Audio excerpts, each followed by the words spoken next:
Class 10 subject biology Hindi medium classes. आज का topic ATP, ADP, AMP. सबसे पहले एटीपी का पूरा नाम क्या है?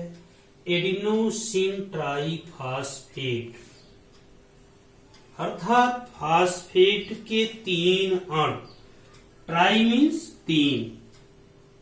एडीपी एडिनोसिन डाइफॉस्फेट, ये एडीपी का पूरा नाम है। डाई मीन्स 2 अणु, किसके? फास्फेट के।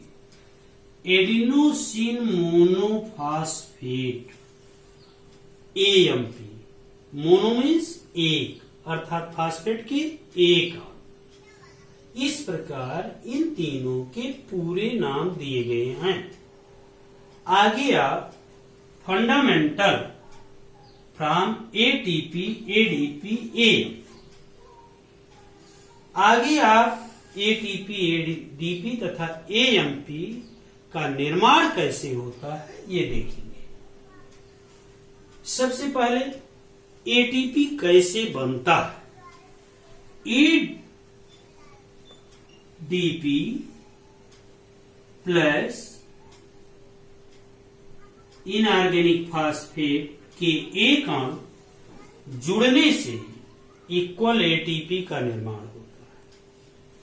एडीपी में 1 अणु फास्फेट के जुड़ जाने से एटीपी का निर्माण होता है, और एटीपी में से 1 अणु इनऑर्गेनिक फास्फेट के निकल जाने से, माइनस होने से एडीपी का निर्माण होता है, और एडीपी में से 1 अणु फास्फेट के निकल जाने से एएमपी का निर्माण होता है।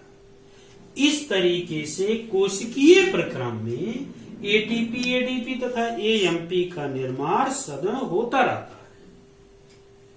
टॉपिक सेकंड, अधिकांश कोशिकीय प्रक्रम के लिए एटीपी ऊर्जा मुद्रा है, अर्थात एटीपी को कॉइन्स कहा जाता है, ऊर्जा का सिक्का कहा जाता है, एनर्जी ऑफ कॉइन्स। क्योंकि यही एटीपी माइटोकॉन्ड्रिया में प्रेजेंट होने के कारण, उपस्थित होने के कारण माइटोकॉन्ड्रिया को पावर ऑफ हाउस कहा जाता है, ऊर्जा गृह कहा जाता है। श्वसन प्रक्रम में ऊर्जा का उपयोग एडीपी तथा इनऑर्गेनिक फास्फेट से एटीपी अणु बनाने में किया जाता है। इस प्रकार एटीपी एक अपार ऊर्जा का केंद्र होता है। ग्लूकोज ऑफ सिगमेंटेशन C6H12O6, अर्थात ग्लूकोज का विखंडन कैसे होता है? ग्लूकोज का विखंडन 2 प्रक्रियाओं में पूरा होता है। फर्स्ट प्रक्रिया प्रोसेस है ऑक्सी रिस्पायरेशन, जिसे हिंदी में ऑक्सी श्वसन कहते हैं। ऑक्सी श्वसन क्या है? What is respiration? वह प्रक्रम जिसमें ऑक्सीजन की उपस्थिति अनिवार्य हो, उसे ऑक्सी श्वसन कहते हैं। जैसे विभिन्न प्रकार के जंतु ऑक्सीजन को लेते हैं तथा कार्बन डाइऑक्साइड को निकालते हैं। दूसरा है एनएरोबिक रिस्पायरेशन, जिसे अनाक्सी श्वसन कहते हैं हिंदी में। What is anaerobic respiration? अनाक्सी श्वसन क्या है? वह प्रक्रम जिसमें ऑक्सीजन की अनुपस्थित हो, उसे हम अनाक्सी श्वसन कहते हैं। जैसे विभिन्न प्रकार के जीवाणुओं में अनाक्सी श्वसन देखा गया है। सल्फर बैक्टीरिया में अनाक्सी श्वसन होता है। ऑक्सीशोषण का रिएक्शन समीकरण C6H12O6 is greater than glycolysis process in cytoplasm, अर्थात कोशिका द्रव्य में पाइरुवेट का निर्माण करता है।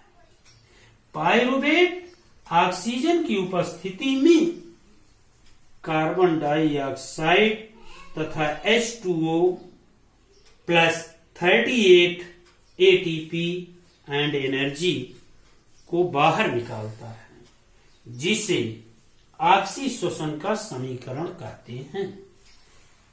एनएरोबिक रिस्पायरेशन रिएक्शन अनऑक्सीशोषण का समीकरण C6H12O6 glycolysis process in cytoplasm में पाइरुवेट का निर्माण हुआ किसके? ऑक्सीजन की अनुपस्थिति में, और C2H5OH जिसे हम एथिल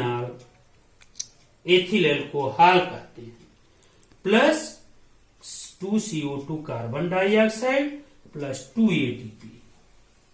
यह समीकरण बैक्टीरिया में पाए जाते हैं जो ऑक्सीजन की अनुपस्थिति में एथिल अल्कोहल का निर्माण करते हैं, अनऑक्सीशोषण कहलाते हैं।